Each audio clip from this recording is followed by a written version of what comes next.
Guida. Hey, what's up, guys? I'm Humberto from LatiNation, and this is Bruno from LATV, LatiNation. He does a bunch of things for us.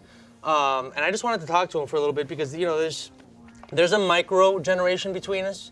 We're just half a generation. I think a full generation is 20 years, a half a generation is 10. Number one, are young people atheists or spiritual? Because I'm hearing both sides. Do they believe in God or do they not?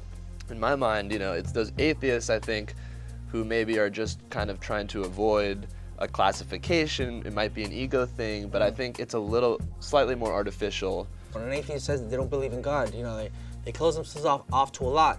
When all that they're really most of the time arguing is not taking ancient scriptures like the Bible literally. And I don't even like to use the word God anymore, because God sounds like a person.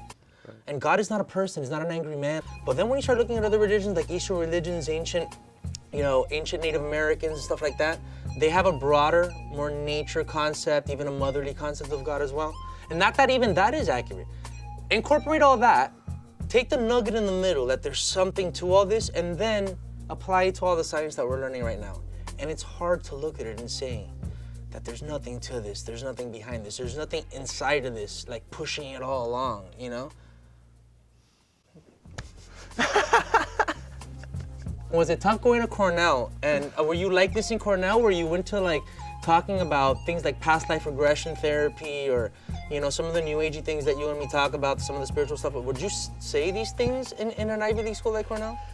You know, it's funny.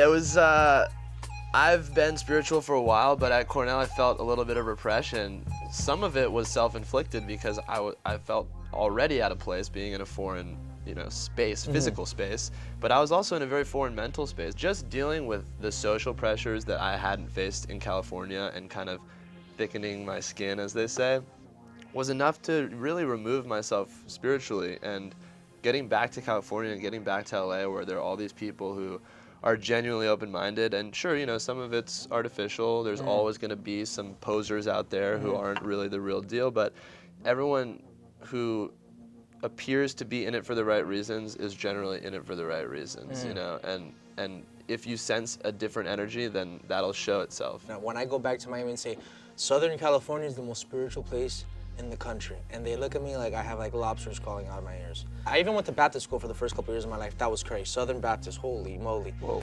Yeah, that's the kind of, that'll make you an atheist. Like go listen to them and the way they talk about God.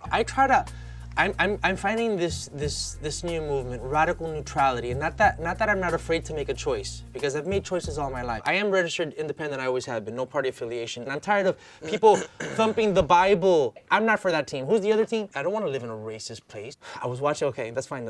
We'll get to you in a second. This is what I'm doing, okay? This is my movement, and all your friends are gonna be part of it. What I call, I hate militant anything, but I'm militantly neutral. Read the Old Testament. Read the Old Testament and tell me that's, God loves us, but this is what you need to do. You need to obey these laws. And God is a man, and he's on the rooftop. You know that I got in trouble in my Catholic school? I went to one of the top 50 Catholic schools in the country, but anyway, I go to this one priest who used to do what they called spiritual guidance. There was a guidance counselor, and there was a spiritual guidance counselor. Spiritual guidance counselor was a priest. Talking to boys going through puberty, like they have so much, to relate with and all this stuff. I got the cool spiritual guidance counselor, a guy with a hole in his head who thought he talked to God. Cool, that's the crazy guy, I like him. The other guy who was a little creepy, apparently would ask all the boys how many times they masturbated and how often they masturbated. We're talking about 9th grade, bro, so it's kind of creepy and young. We're 14 still. It's not like seniors where they're all walking around spreading jizz all over the hall. I'm there the whole 9th grade together, and he's giving a talk in the retreat, and they're just answering, and he's taking questions about God. And I had the reputation of being like, the rabble rouser. How I didn't get kicked out of the school. I raised my hand and I go, Father, I'm not gonna say his name, but Father, why do you ask some of the boys how often they masturbate? Bro, when I was in 2nd grade, I'm reading Genesis, and I used to love to go to the Museum of Science and Planetarium in Miami, and I love the dinosaurs. And so I'm reading through Genesis, and I'm like, okay, wait, the earth was created in 7 days, okay. All right, the word Adam and Eve, animals, it's birds, it's what? Were the dinosaurs? So what happened? You just told this insane story. Like, what happened when you? No, the teachers couldn't explain it, and then I'm like, Adam and Eve. Were there videos uncovered? Oh no, he just had. Oh no. I honestly, I was so proud of myself and kind of like laughing, and that I don't even remember what he said. But the whole thing with I love doing this before we do this because you can lose track so quickly and not remember what you were saying. Yeah. Before the fatherland was today. Oh, the Adam and Eve. And then I'd be like, Adam and Eve, they had 2 sons. They only had 2 sons. Where the fuck did the rest of us come from? As soon as man became man, it was always like, is there, like what? It's an, yeah.